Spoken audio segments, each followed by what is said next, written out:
Herbert Lom, born Herbert Karol Angelo Kuchachevich ze Schluterpakaru in 1917 to a Jewish family in Prague, Herbert Lom fled Nazi-occupied Czechoslovakia in 1939.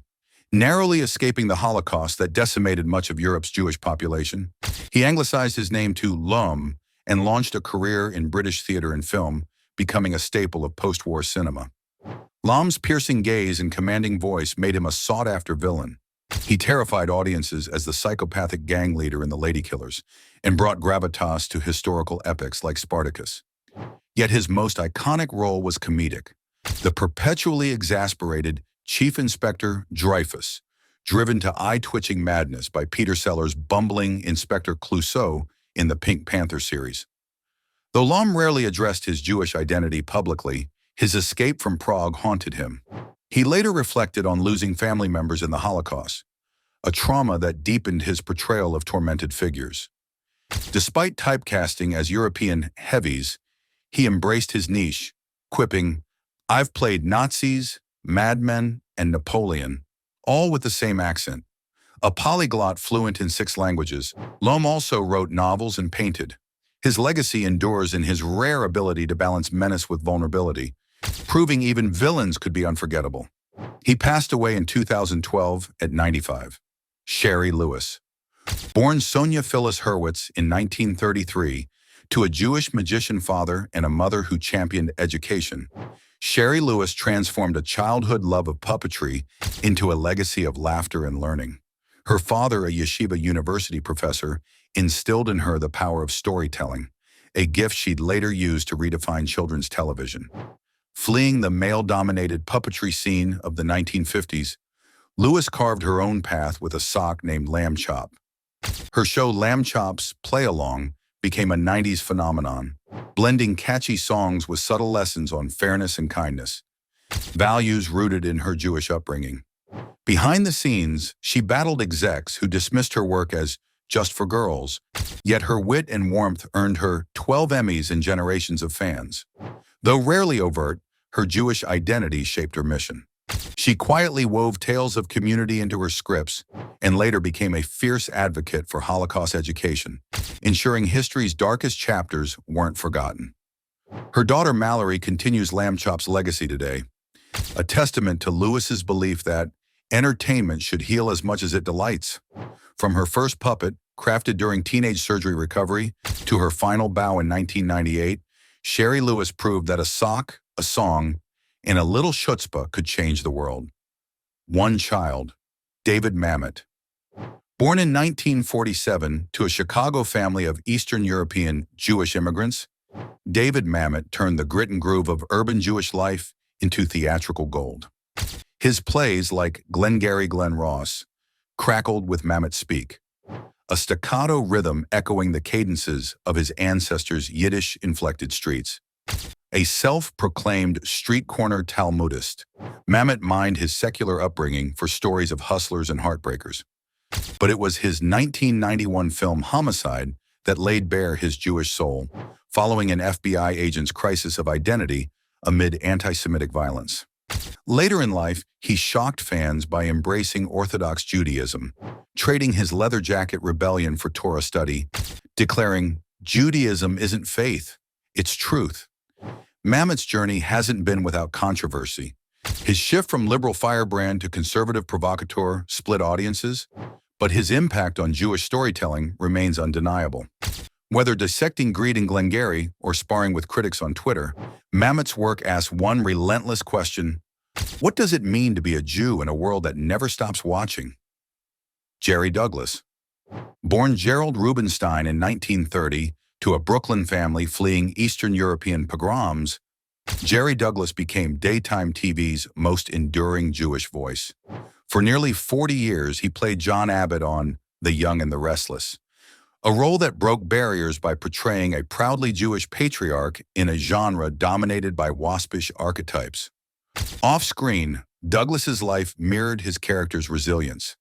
Married to Holocaust survivor K.T. Bauman, he turned their love story into activism, leading tours to Auschwitz and fundraising for survivors. "We cannot let hate rewrite history," he'd say, his voice trembling with the weight of lost relatives. A closeted playwright, Douglas penned dramas about immigrant struggles, staging them in off-Broadway theaters under pseudonyms. When asked why he stayed on a soap opera for decades, he grinned.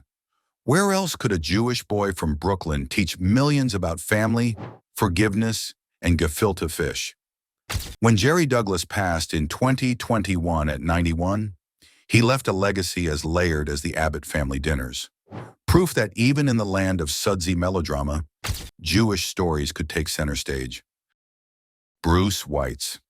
Born in 1943 to a Connecticut Jewish family, Bruce Weitz weaponized his gruff demeanor to shatter Hollywood's nice Jewish boy stereotypes, morphing into Hill Street Blues feral detective Mick Belker, a role that won him an Emmy as he gnawed cigars and growled lines like a cornered alley cat. Yet behind the tough guy persona lay a Yale-trained actor who revived Yiddish theater classics, calling them the heartbeat of my heritage. Weitz channeled his Jewish roots subtly, voicing Moses' brother Judah in The Prince of Egypt and funding Holocaust education, haunted by relatives lost to the camps. A lifelong activist, he marched for Soviet Jews and LGBTQ+ rights, proving that even TV's grittiest cop could be a quiet mensch. His legacy, a blueprint for Jewish actors to own anti-hero roles, and a legendary audition tape where he barked like a dog to terrify casting directors into hiring him. Anne Meara, a Brooklyn-born Irish Catholic who joked she married into Judaism and never gave it back. Anne Meara became comedy's sharpest Jewish matriarch by accident and sheer force of wit. After converting for husband Jerry Stiller in 1954, the duo dominated 1960s radio with skits like Herschel Horowitz, her satire of Jewish American princesses that walked the line between stereotype and subversion. Hollywood deemed her too ethnic for leads, so she stole scenes in Archie Bunker's Place and The King of Queens, all while writing plays about interfaith chaos. Her son Ben Stiller later called her the only convert who argued Talmud better than the rabbi, and her legacy lives in every boundary-pushing Jewish comic who dares to laugh at and with their own DNA. Arthur Miller, the son of Polish-Jewish immigrants who lost everything in the Great Depression, Arthur Miller turned familial collapse into Death of a Salesman's Willy Loman, a Jewish everyman shattered by the hollow American dream. His plays were moral battlegrounds. The Crucible skewered McCarthyism through witch trials. After the Fall wrestled with Holocaust guilt, and his marriage to Marilyn Monroe, who converted to Judaism, became a tabloid lens on anti-Semitism. Defying HUAC in 1956, he snarled, "My ancestors didn't flee pogroms so I could name names," cementing his role as America's conscience. Later, he fought for Soviet Jews and Palestinian rights, insisting art must disturb the comfortable. His Brooklyn home still houses the synagogue his father built, a literal foundation for the man who made Jewish angst universal. Seka Sablage, a Zagreb-born force who dodged bullets and censors. Seka Sablage used Yugoslav cinema to smuggle Jewish stories through the Iron Curtain. Born in 1952 to a Croatian Jewish family, she starred in The Birch Tree, a Holocaust drama banned for decades, later quipping, "Communism couldn't kill what fascism couldn't erase." When the Balkan Wars erupted, she fled to Serbia, then returned to Croatia to co-found Zagreb's Jewish Film Festival, resurrecting Sephardic and Ashkenazi tales erased by regime after regime.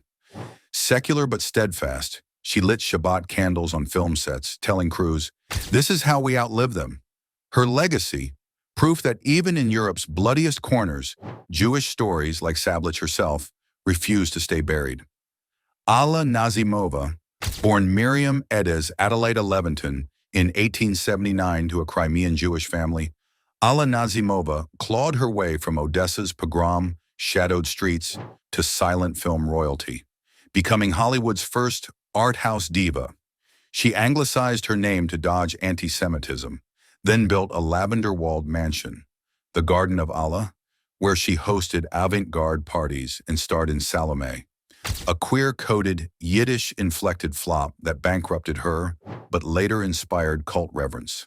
Her acting style, forged in St. Petersburg's Yiddish theaters, mixed hyper-realism with hypnotic camp, a blend critics called too Jewish for mainstream America. Blacklisted after refusing talkies cookie-cutter roles, she staged a 1940s comeback as Garbo's morphine-addicted mother in Since You Went Away, hissing lines like a woman who'd outlived her own legend. They wanted exotic, she smirked, until they realized exotic meant Jewish. Allan Garfield. A Newark-born yeshiva boy turned 70s cinema's go-to sleazeball, Allan Garfield channeled his Jewish angst into roles as sweaty, neurotic hustlers in The Conversation and Nashville.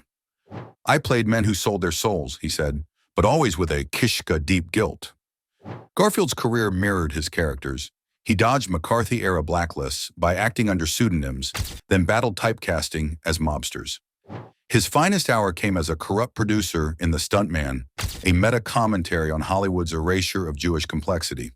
After a stroke silenced him in 2003, he quipped, "Now I'm just another Alte cocker waiting for final cut." Nadira, Bombay's Scarlet Queen of Bollywood, was born Florence Ezekiel in 1932 to a Baghdadi Jewish family, her ancestors fleeing Ottoman persecution. Renamed Nadira, she smoldered in 1950s classics like Shri 420, playing vampish temptresses who smoked, drank, and mocked Hindu purity, a subversion that thrilled audiences but typecast her as the Jewess who corrupts. Off-screen, she flaunted her identity in saris and Star of David necklaces, snapping at bigots. "My ancestors built synagogues here when yours were worshipping cows." Blacklisted in the 70s for refusing sleazy roles, she resurrected her career as a character actress, funding Mumbai's dwindling Jewish schools.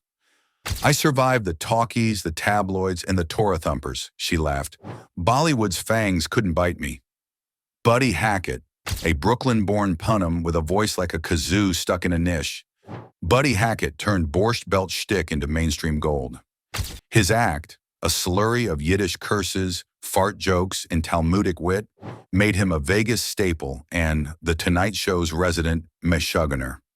He stole It's a Mad, Mad, Mad, Mad World as a screeching schemer, ad-libbing lines like, "I'm gonna get Suris for this," and voiced The Little Mermaid's Scuttle.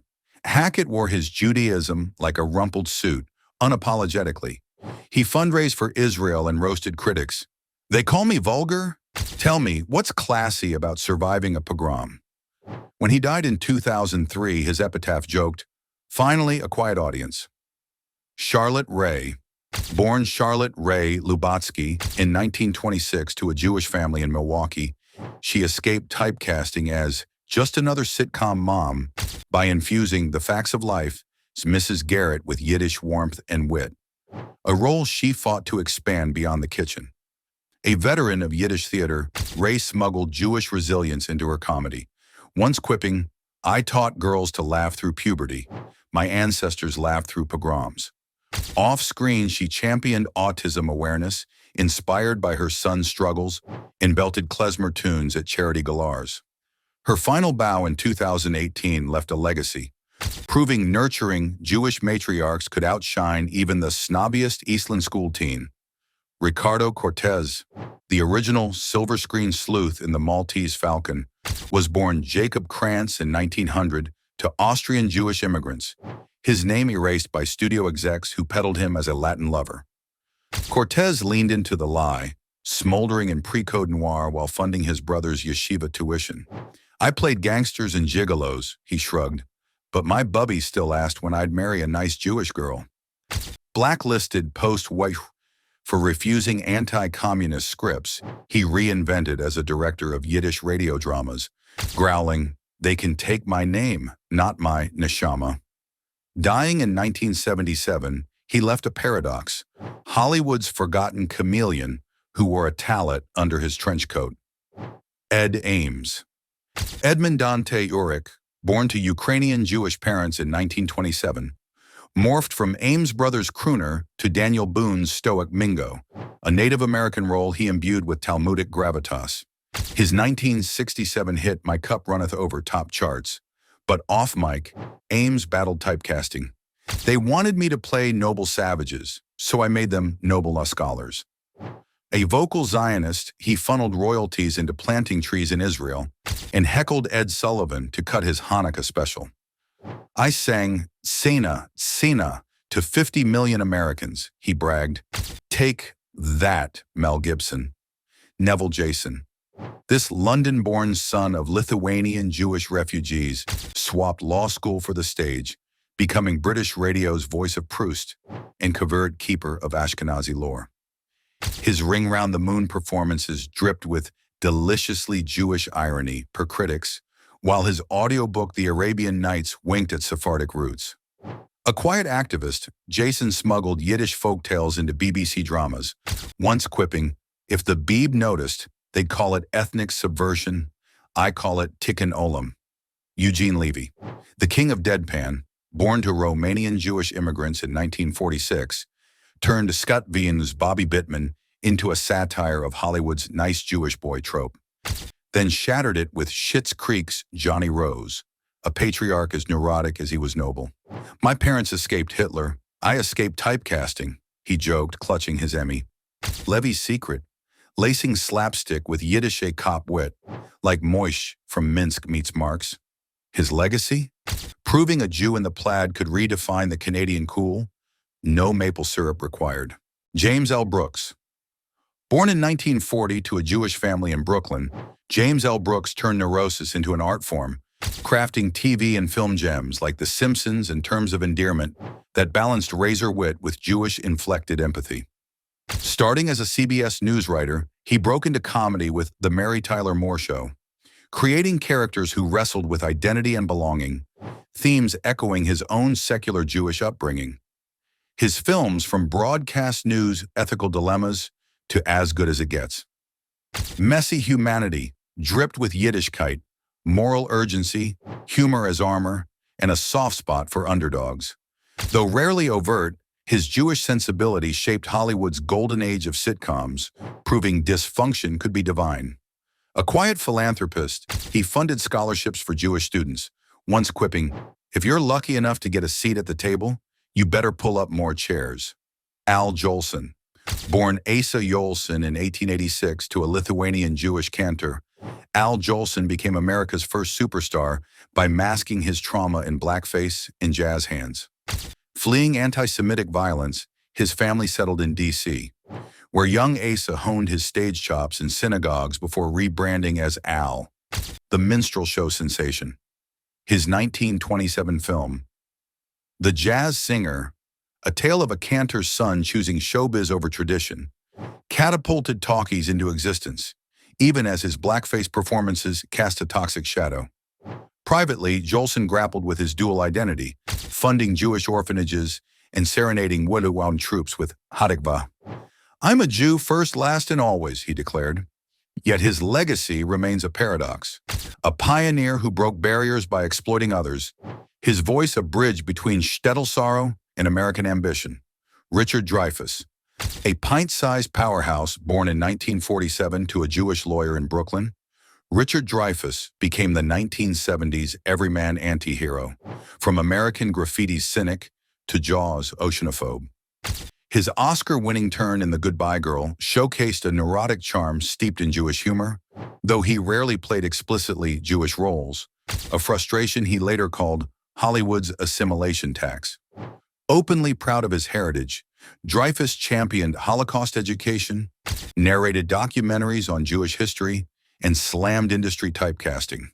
"They wanted me to play accountants, not astronauts." His activism peaked with civics education advocacy, framing democracy as the ultimate Jewish value. A survivor of addiction and car crashes, he's Hollywood's mensch in a leather jacket. Proof chutzpah and cheekbones can outlast any shark. Ephraim Zimbalist Jr., the son of virtuoso Jewish violinist Ephraim Zimbalist and opera star Alma Gluck, Ephraim Zimbalist Jr., swapped concert halls for TV cop dramas, becoming the square-jawed heartthrob of 77 Sunset Strip and the FBI. Born in 1918 to a family fleeing Russian pogroms, he downplayed his heritage in an era when Zimbalist sounded too ethnic for leading men. Yet his calm authority echoed his father's musical precision. A World War II hero wounded at the Battle of the Bulge, he later narrated Holocaust documentaries, his voice a steady bridge between tragedy and hope. Off-screen, he funded music scholarships for Jewish prodigies, quipping, "I may have left the symphony, but it never left me." His legacy? a reminder that even G-men could carry a hidden melody. Clive Davis. Born in 1932 to a Jewish garment worker in Brooklyn, Clive Davis turned a law degree into a music empire, signing Janis Joplin, Whitney Houston, and Bruce Springsteen while wearing suits sharper than a cantor's high C. Orphaned as a teen, he credited his resilience to his Jewish roots. Survival wasn't a choice, it was genetic. As Columbia Records CEO, he broke barriers for Black and Jewish artists alike, blending gospel soul with Broadway razzle-dazzle. His legendary ear, honed at Bronx synagogues, spotted raw talent, but his true hit was philanthropy, funding HIV/AIDS research and Holocaust museums, once stating, "Tikkun Olam isn't a slogan, it's a business plan." From Woodstock to his own bar mitzvah at 80, Davis proved music could be both prayer and profit. Harvey Lembeck, Brooklyn-born. Harvey Lembeck turned his rubber-faced slapstick into a Jewish comedic weapon, stealing scenes as the bumbling Sergeant Bilko in The Phil Silver Show, and later terrorizing teens as the faux beatnik Eric von Zipper in Beach Party films. Born in 1923 to Yiddish-speaking parents, Lembeck masked his Jewish identity early on, anglicizing his name for radio gigs. But his humor dripped with Borscht Belt timing. A World War II vet, he channeled wartime absurdity into directing the infamous The Munsters parody, The Lemon Grove. Kids Meet the Monsters, a cult hit that mocked Hollywood's monster craze. Off-stage, he ran an acting workshop where protégés like Penny Marshall learned to fail funny. Goldie Hawn, a shiksa goddess who embraced Judaism with converts' zeal. Goldie Hawn, born to a Jewish mother who hid her heritage, reclaimed her roots after marrying Kurt Russell. Her 1970s Laugh-In gigs showcased her ditzy blonde act, but her Oscar-winning turn in Cactus Flower hid sharper edges. She studied Torah during breaks, later quipping, "Giggling's easier in Hebrew." As producer of Private Benjamin, she crafted a Jewish princess-turned-soldier saga that mirrored her own spiritual grit. Off-screen, she funded bat mitzvahs for underprivileged girls and turned her Malibu home into a makeshift shul during the high holidays. Lou Reed, born Louis Allen Rabinowitz in 1942. Brooklyn Lou Reed shed his Jewish name, but not its angst, channeling Talmudic contradictions into Velvet Underground anthems. His father's failed electronics store inspired rock and roll's Jewish-American nightmare, while Berlin mirrored his grandmother's Holocaust trauma. A self-proclaimed high holiday Jew, Reed rarely attended synagogue but kept a mezuzah on his guitar case, telling Rolling Stone, "God's in the feedback." His 1989 album New York skewered gentrification and neo-Nazis with prophetic rage, and he married Laurie Anderson under a chuppah in 2008, joking, "Even punks need a minion." Dying in 2013, he left instructions for his ashes to be mixed with ink, a final nod to the Torah scribes in his blood. Gene Wilder, Jerome Silberman, the boy from Milwaukee who became Gene Wilder, turned Jewish neurosis into cinematic magic.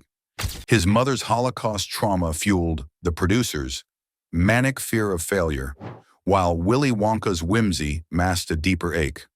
"I played Wonka as a wounded rabbi," he said. Married to Gilda Radner, he championed Jewish causes, funding cancer research after her death and narrating Holocaust documentaries in his signature whisper. Wilder hid his Judaism early, fearing typecasting, but Young Frankenstein's "Puttin' on the Ritz" scene, a Golem-esque dance, became a secret homage to his roots. His final role? Writing memoirs about Shabbat dinners with Mel Brooks, where the only sacred thing was the chicken soup. James Lapine, a rabbi's grandson who traded Torah for Tony Awards, James Lapine reshaped Broadway with Jewish storytelling guts. Collaborating with Stephen Sondheim on Sunday in the Park with George, he wove themes of legacy and creation, mirroring his own ancestors' escape from Russian pogroms. His falsettos redefined queer Jewish families on stage, while Into the Woods, moral chaos echoed Talmudic debates. Raised secular in Ohio, Lapine reconnected with Judaism after adopting daughters, telling the forward, "I wanted them to know survival isn't just a plot device." Now a Yale professor, he mentors playwrights to argue with tradition. It's the most Jewish thing you can do. Harold Ramis. Born in 1944 to Chicago Jewish parents who ran a grocery store, Harold Ramis became the stealth architect of modern comedy, scripting Caddyshack's anarchic chaos and directing Groundhog Day's existential loop, a metaphor he called very Talmudic, minus the gophers. The son of a World War II Army medic, Ramis infused his films with underdog Menschlichkeit, from Ghostbusters or dumb schlubby scientists to Bill Murray's redemption arcs. A self-proclaimed nice Jewish boy with a subversive streak, he quietly funded Chicago's Jewish film festivals and mentored young comedians, preaching, "Make 'em laugh, but make 'em think." His legacy? Proof that smarts and silliness could coexist, and that a well-timed slinky down the stairs could be cosmic justice. Fritz Lang. The Vienna-born son of a Jewish architect, Fritz Lang fled Nazi Germany in 1933 after Goebbels offered him a propaganda film gig. He boarded a midnight train to Paris, later quipping, "I directed Emma's Child Killer, but Hitler, too, one note."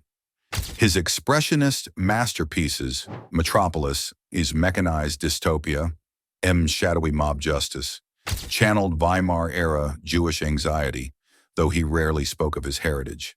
In Hollywood, he turned film noir into a refugee's lament, crafting Fury, where a lynching victim's rage mirrored his own exile.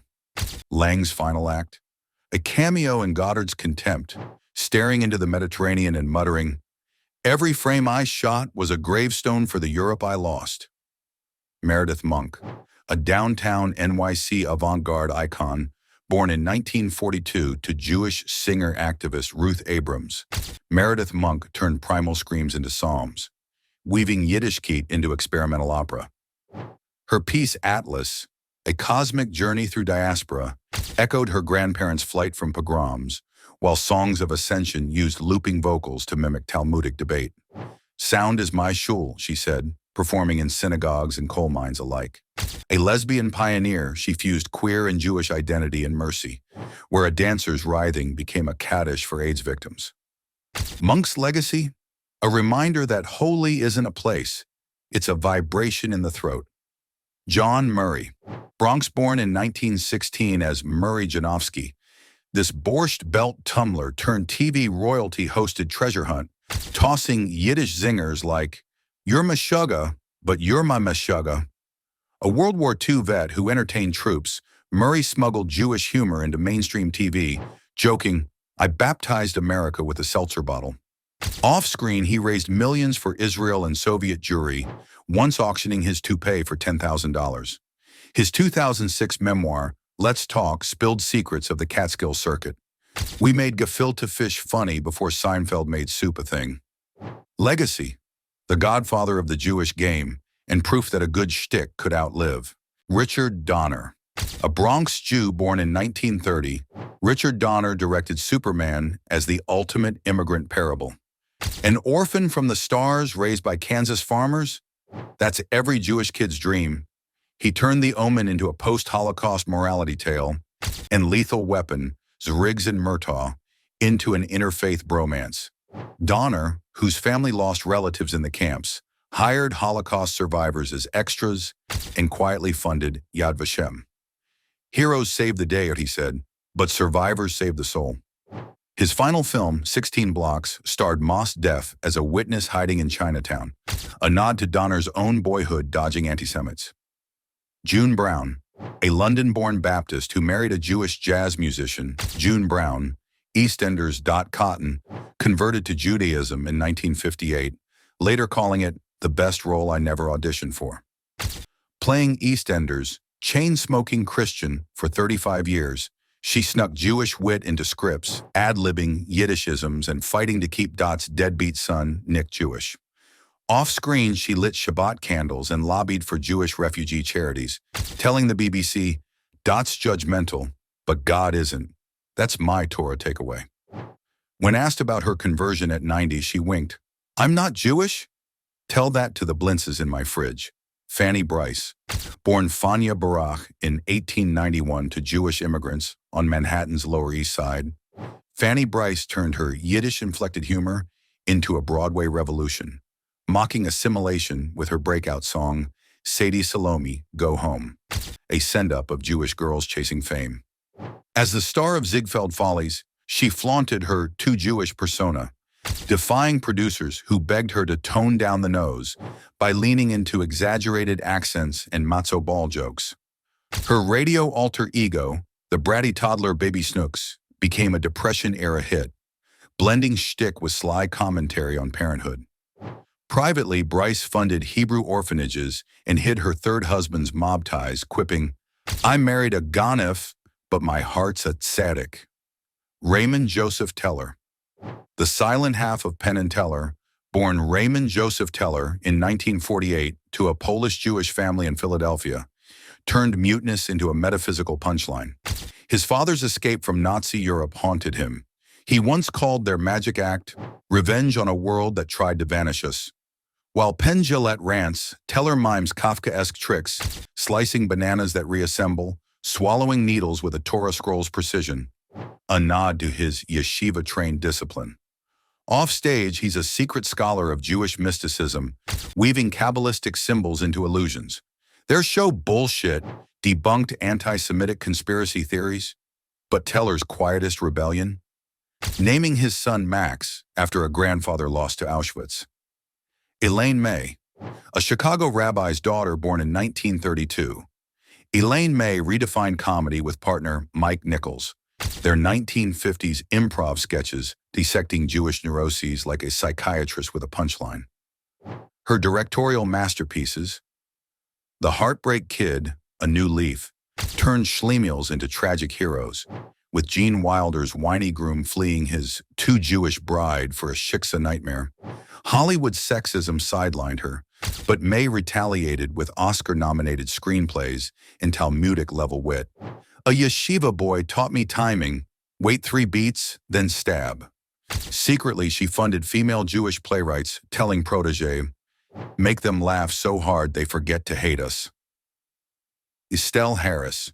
The Queens-born daughter of Polish-Jewish immigrants, Estelle Harris screeched her way into TV history as Seinfeld's Estelle Costanza, a role she called My Mother but with more eyeliner. Her iconic "George, you're killing me" channeled generations of Jewish maternal guilt, honed raising 4 kids in Hell's Kitchen. Before fame, she sold toys at Macy's and voiced Mrs. Potato Head, joking, "I was typecast as a yenta before I knew the word." Off-screen, she auctioned her Costanza wig for Holocaust charities and told fans, "Estelle's not angry, she's just Jewish." Mike Wallace. Born Myron Leon Wallach in 1918 to Russian Jewish parents, Mike Wallace, the snarling face of 60 Minutes, turned investigative TV into a moral inquisition. His father, a grocer, taught him, "Ask questions others are too scared to chew," leading to career-defining grills of Nixon and Iran's Ayatollah. Wallace hid his Jewishness early, hosting game shows as Mike Wallace. But the 1967 Six-Day War radicalized him. He aired searing reports on Soviet Jewry and funded Israeli media outlets. Post-scandal, he confessed, "I chased truth like a dybbuk. Sometimes it bit back."